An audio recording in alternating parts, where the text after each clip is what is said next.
आज हम निर्भयता अष्टक के बारे में चर्चा कर रहे हैं। आत्मा का जो स्वभाव रहा हुआ है और वो स्वभाव है निर्भय बनने का, लेकिन फिर भी जीव संसार में सतत हमें भयभीत दिखाई देता है। आत्मा निर्भय है और निर्भय होने के बावजूद भी वो भयभीत क्यों दिखाई दे रहा है, उसका कारण क्या रहा हुआ है, उसके ऊपर आज हम चर्चा करेंगे। जो आत्मा बारंबार स्वयं के स्वभाव के अंदर प्रवृत्ति करता है और जो विषय, कसाय, शरीर के सुख आदि की इच्छा रखता नहीं है, उस जीव को किसी भी प्रकार के भय सताते नहीं। वैसा जो जीव रहता है वो इस संसार में पूर्ण रूप से निर्भय बनकर रह सकता है। स्वयं के स्वभाव के अंदर जो डूबा हुआ है और पर भावों की कोई अपेक्षा जिसको नहीं है, वैसा जीव निर्भय रह सकता है। और जिन जीव को इस प्रकार की अपेक्षाएं रही हुई है,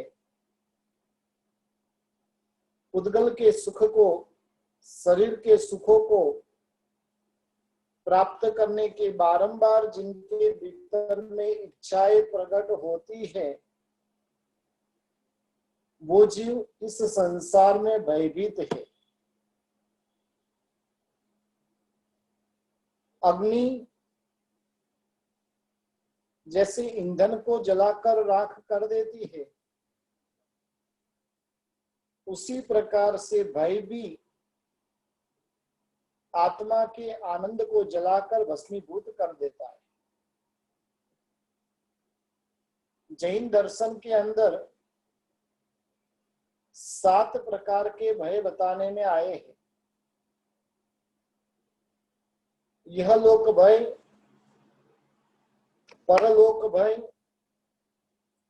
आदान भय, अकस्मात भय, आजीविका भय, अपयश भय और मरण का भय। ये 7 प्रकार के भय सतत सभी जीवों के पीछे पड़े हुए हैं और इन भयों के कारण जीव इस संसार में दुखी दुखी है। यदि जीव को आनंदित रहना है, जीव को सुखी बनना है, तो इन भयों से मुक्ति पानी होगी। यानी आत्मा के आनंद को जलाने वाले ये भय है। संसार का जो सुख रहा हुआ है वो राख जैसा है। संसारिक सुख जो है वो भय से मिश्रित होने के कारण तुच्छ है और इसलिए ऐसे सुखों से कोई लाभ आत्मा को प्राप्त होता नहीं। आत्मा भय से रहित कैसे बने, और उसके लिए यशो विजय जी महाराजा हमें बता रहे हैं कि जो जीव ज्ञान के सहित है, ज्ञानी है, और उस ज्ञानी को भय सताता नहीं। जो अज्ञानी है अज्ञानी होगा, इसलिए उसके भीतर में इच्छाएं प्रकट होती रहेगी, और जिसके भीतर में इच्छाएं प्रकट होती रहेगी वो जीव दुनिया का सबसे बड़ा दुखी होगा। भय पैदा करने का काम अज्ञान करता है और ज्ञान हमें निर्भय बनाने का काम करता है। जिसके पास में ज्ञान है उसे कोई चिंता नहीं रहती है, जिसके पास में ज्ञान नहीं है वो सतत चिंतित रहता है। संपत्ति वालों को चिंता अनेक प्रकार की होती है, लेकिन ज्ञानी को किसी भी प्रकार की चिंता होती नहीं। सब प्रकार की चिंताओं से मुक्ति दिलवाने वाला यदि कोई है तो ज्ञान है, और उस ज्ञान के माध्यम से आत्मा की निर्भयता हमें प्राप्त करनी चाहिए। और जो व्यक्ति निर्भय है वह आनंद पूर्वक आत्मा के आनंद को भुगत सकता है। जब तक भीतर में भय पड़ा हुआ है तब तक हम आत्मा के आनंद को प्राप्त कर सकते नहीं। संसारी व्यक्ति जो होता है वो व्यक्ति धन को छुपा कर रखता है और उस कारण से वो जीव दुखी रहता है। धन कोई मेरा चोरी कर लेकर चला नहीं जाए और उसका भय उसे सतत सताता रहता है।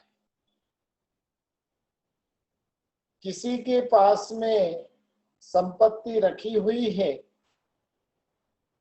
और वो संपत्ति भी वो सामने वाला हड़प नहीं कर जाएगा, सामने वाला वापस देगा कि नहीं देगा, और इस प्रकार का भय सतत संसारी जीवों को सताता रहता है। संसारी जीव दान भी देता है तो भी वो भयभीत रहता है, कहीं मेरी संपत्ति कम तो नहीं हो जाएगी। धन पास में है तो भी भय है, धन किसी को दिया है तो भी भय है, धन को दान के अंदर बहाते तो भी साथ में भय लगा हुआ रहता है। धन की प्रत्येक अवस्था में जीव भयभीत रहता है। कई लोग ऐसे हैं कि जिनके पास में संपत्ति अखूट मात्रा में रही हुई है, उसमें से कुछ संपत्ति किसी को दी हुई है। अब वो संपत्ति वापिस आएगी कि नहीं, उसका भय सतत जीव को सताता रहता है। किसी को ब्याज में दी तो भी चिंता है, किसी को रखने के लिए दी तो भी चिंता है, किसी को दान में दी तो भी चिंता है। जिनके पास में बाह्य धन है उसे सब प्रकार की चिंता है, जिनके पास में है उन्हें भी चिंता और नहीं है उन्हें भी चिंता है। पूरा जगत बाह्य धन की प्राप्ति में लगा हुआ है। मानव जीवन का एक ही लक्ष्य धन के बिना इस जीवन का उद्धार नहीं है, और ऐसी मान्यता जगत के प्रत्येक जीवों की रही हुई है। जिनके पास में बाह्य धन है नहीं है दोनों दुखी है, लेकिन सम्यक दृष्टि आत्मा होती है, साधु पुरुष होते हैं, उनके पास में जो धन है वो धर्म रूपी धन है। बाह्य धन यदि किसी को देते गए तो वो धन खाली होने का भी डर रहता है। बाह्य धन को चोरी होने का डर, बाह्य धन को कोई पचा लेगा वैसा डर, बाह्य धन देते देते कम हो जाएगा वैसा डर सतत धनवान व्यक्ति को सताता रहता है। लेकिन मुनि भगवंतों के पास में देखने जाए तो वैसा किसी भी प्रकार का धन होता नहीं है। उनके पास में यदि कोई धन है तो धर्म रूपी धन है, ज्ञान रूपी धन है। और धर्म रूपी धन, ज्ञान रूपी धन होने के बाद कारण उनके पास में कोई छुपाने जैसी कोई चीज होती नहीं। क्यों छुपाने जैसी कोई चीज नहीं है? क्योंकि तो उनके पास में जो रहा हुआ है वो कोई लेकर जा ही नहीं सकता है। अब लेकर जा ही नहीं सकता है तो उसको छुपाएगा क्यों? आज भी गुजरात के अंदर एक गांव है जिस गांव के अंदर आज भी रात्रि के समय के अंदर भी घर के दरवाजे खुले रहते हैं। उस गांव के अंदर आज भी घर को ताला लगता नहीं है, फिर भी वहां पर कोई चोरी कर सकता नहीं। आत्मा का जो धन है उस धन को लूटने की ताकत किसी की भी नहीं। बाह्य धन कोई भी लूट कर जा सकता है, लेकिन आत्मिक धन कोई भी लूट सकता नहीं। और जिस कारण से वो साधु संत निर्भय होते हैं,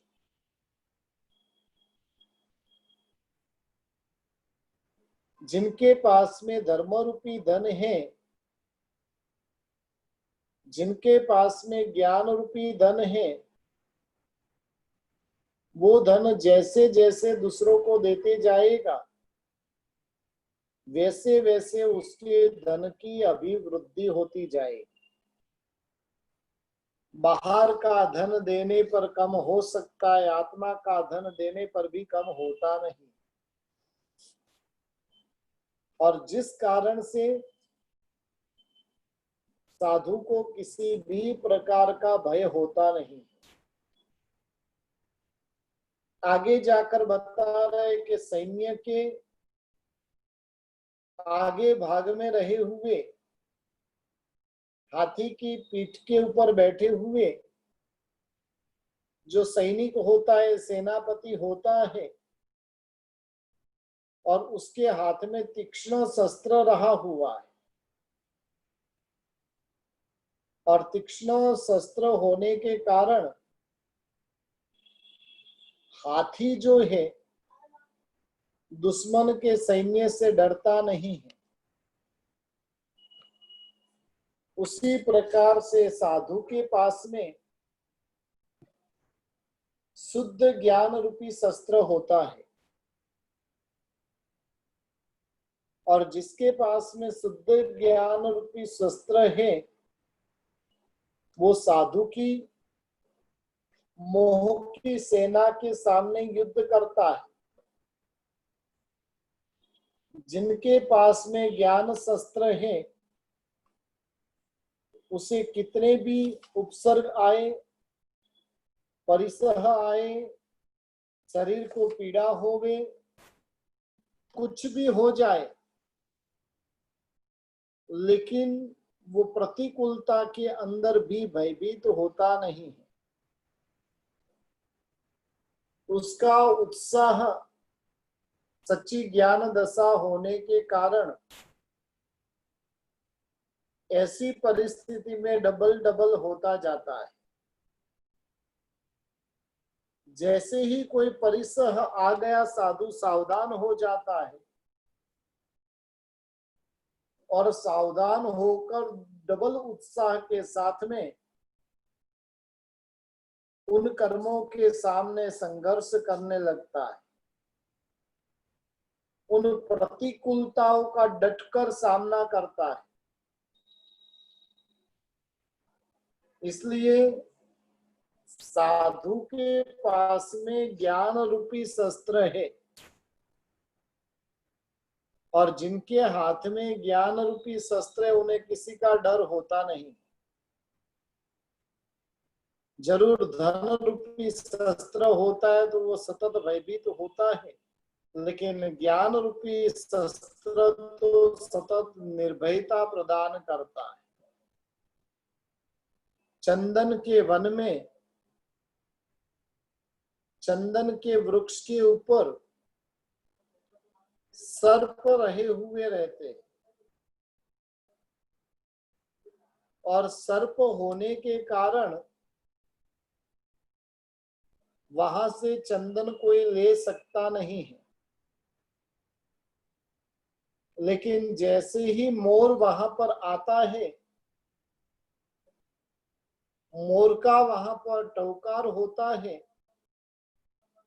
और टौकार होने के साथ में ही सर्प भाग जाते।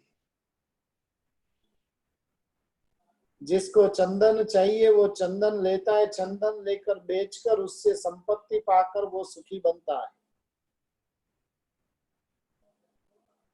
मन रूपी वन के अंदर भी आत्मा के आनंद रूपी चंदन वृक्ष के ऊपर भय रूपी सर्प बैठे हुए हैं, और इन भय रूपी सर्प को यदि भगाना है तो आत्मा के भीतर में ज्ञान दृष्टि प्रकट करनी पड़ेगी, और ज्ञान दृष्टि प्रकट होने के साथ में ही भय दूर हो जाएगा। यानी भय को दूर करना है तो उसके लिए सबसे महत्वपूर्ण शस्त्र रहा हुआ है वो ज्ञान दशा है। सर्व प्रकार की अपेक्षाओं से रहित बनना, और जो अपेक्षाओं से रहित होता है वैसा जीव निर्भयता प्राप्त कर सकता है। अपेक्षा वो दुख के स्वरूप में रही हुई है, और अनअपेक्षा अपेक्षा से रहित जीवन होना वो आत्मा को निर्भयता प्रदान करती है। आज हम स्वयं के जीवन के ऊपर देखते जाए कि तो भयभीत क्यों है, तुझे किस प्रकार के भय सताए जा रहे। हर एक व्यक्ति के भय अलग अलग रहेंगे। हवेली में सोया है, थोड़ी सी भी आवाज होने के साथ में वो भयभीत हो जाता है।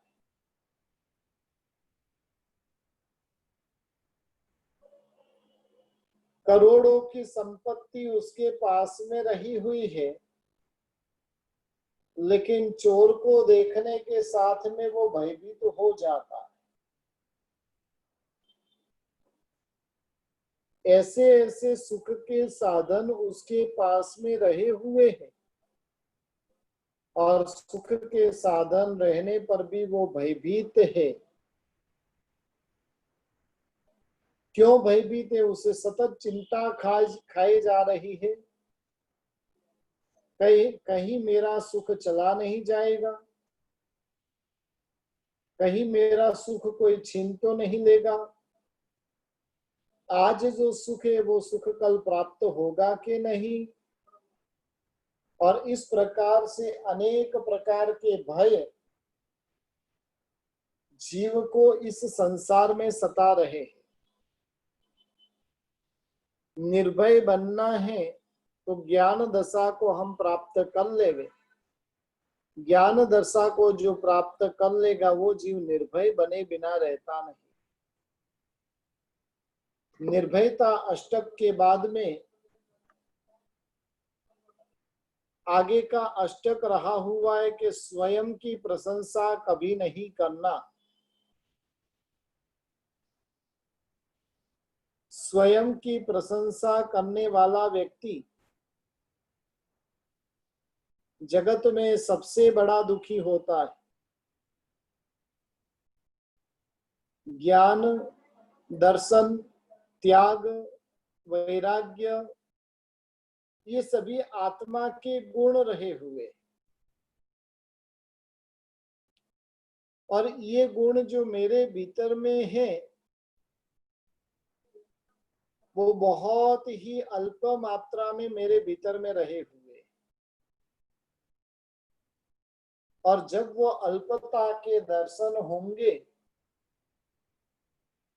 तो वैसे समय में जीव स्वयं की प्रशंसा नहीं करेगा।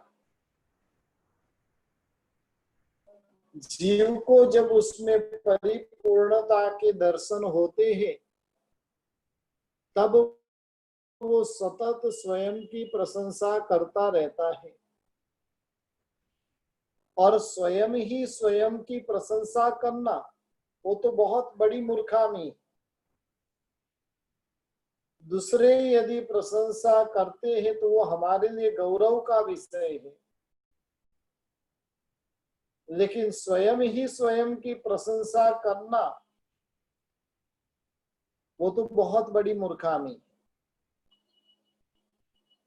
इसलिए महोपाध्याय जी महाराजा कह रहे हैं कि तू अभी तक इस संसार में सभी गुणों से परिपूर्ण नहीं है, तू अपूर्ण रहा हुआ है, और फिर भी क्यों स्वयं की प्रशंसा कर रहा है। स्वयं की प्रशंसा करने का अधिकारी वो है जिसके भीतर में पूर्णता रही हुई हो, जो गुण के बारे में जिसके भीतर में मास्टरी रही हुई हो,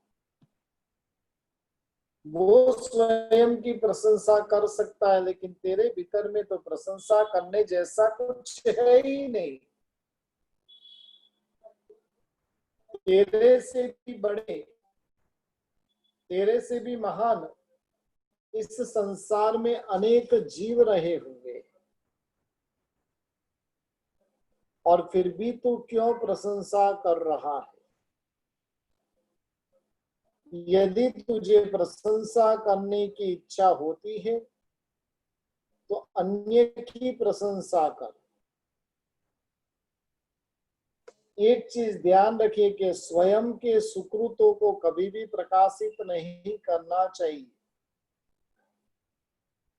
और स्वयं के सुकृतों स्वयं प्रकाशित करता है तो वो व्यक्ति अपने पुण्य के अंदर कटौती करने का काम करता है। धर्म आराधना के माध्यम से जो पुण्य तूने प्राप्त किया था और उस पुण्य को तूने बेचने का काम किया,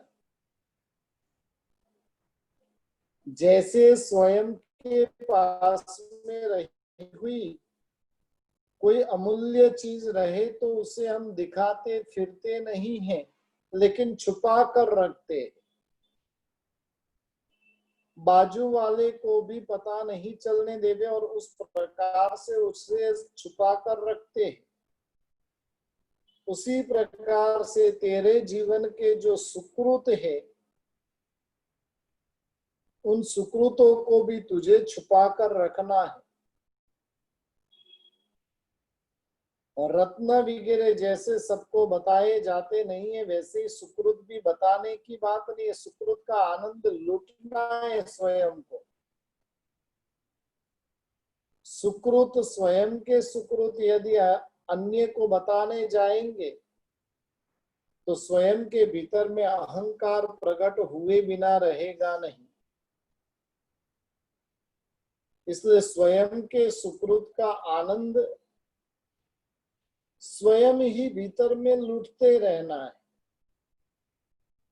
अन्य को दिखाने का भाव भीतर में प्रकट हुआ तो समझना कि ये मैंने सुकृत लोक रंजन के लिए किया, आत्मरंजन के लिए नहीं। जब भीतर में किसी भी चीज को लेकर अहंकार जग जाए, उस समय के अंदर सोचना कि मेरे भीतर में तो कोई ऐसे विशिष्ट कक्षा के गुण रहे हुए नहीं। अनंत लब्धि निदान श्री गौतम स्वामी महाराजा, अनेक महापुरुष जिनका जीवन वैभव गुणों से भरपूर था, और उन गुणों के सामने मेरा गुण तो कुछ भी रहा हुआ नहीं है। और ऐसा भाव जिसके भीतर में प्रकट होगा वो स्वयं की प्रशंसा से बच जाएगा।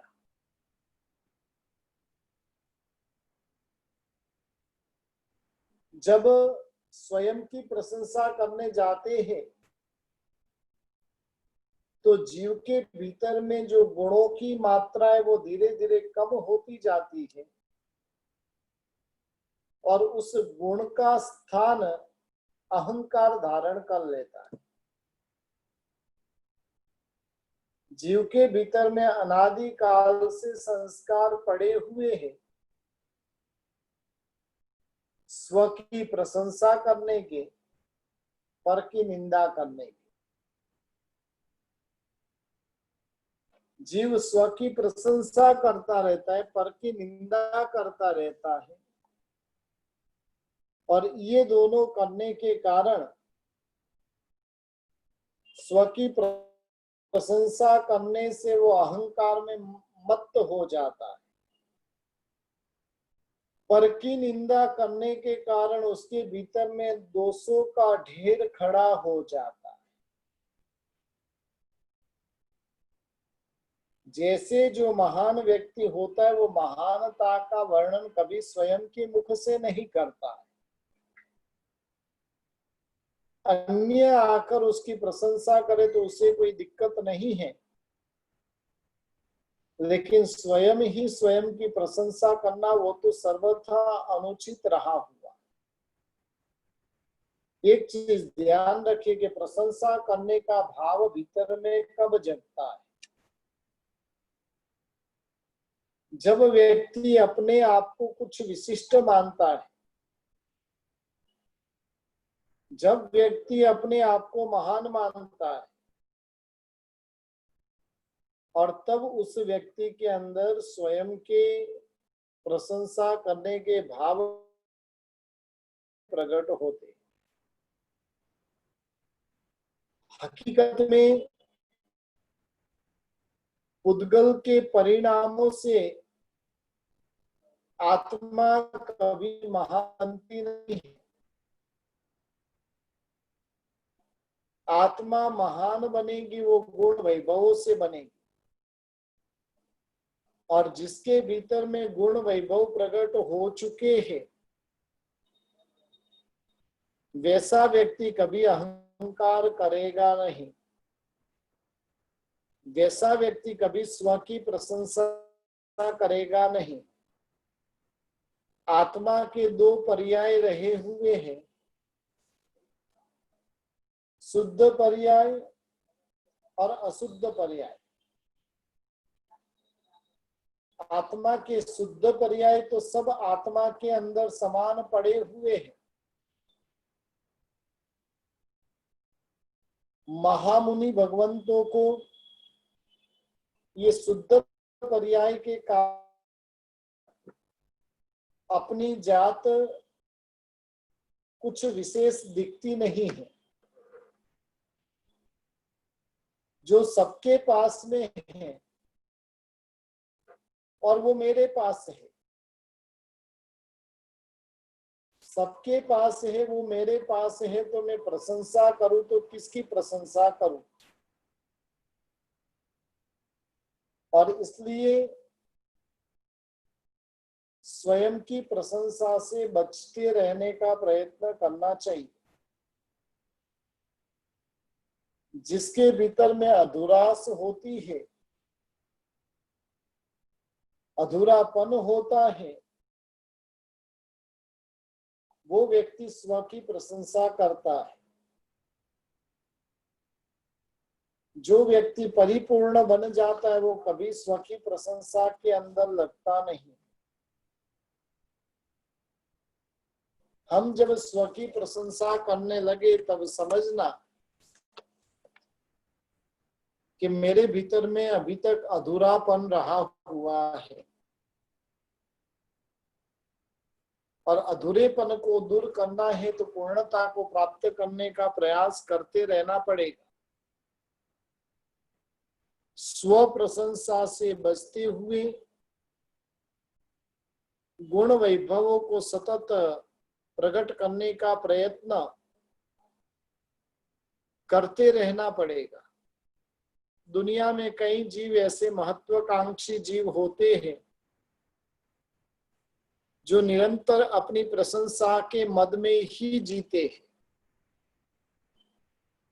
बस कायम के लिए स्वयं की प्रशंसा करते रहते हैं। मैंने ये किया, मैंने वो किया, मैंने तो इनको ऐसे कर दिया, मैंने तो इतने का दान दे दिया, मैंने इनको सहायता कर दी। ये सारे भाव जब प्रकट होते हैं तब हमें सोचना चाहिए कि अभी तक तो आत्मा भावों के अंदर रमणता करने वाला बना नहीं। जो जीव आत्मा भावों के अंदर रमणता करने वाला होता है उसे कभी भी स्व की प्रशंसा का आनंद प्राप्त नहीं होगा। महापुरुषों की महानता तो उसी में रही हुई है कि जब कोई आकर उनकी प्रशंसा भी करते हैं तो उस समय के अंदर भी वो उस प्रशंसा को सुनने के लिए तैयार नहीं होते। कोई आकर उनकी प्रशंसा कर रहे हैं तो उनको स्पष्ट रूप से कहेंगे कि भैया ऐसा प्रशंसा करने जैसा मेरे में कुछ नहीं है।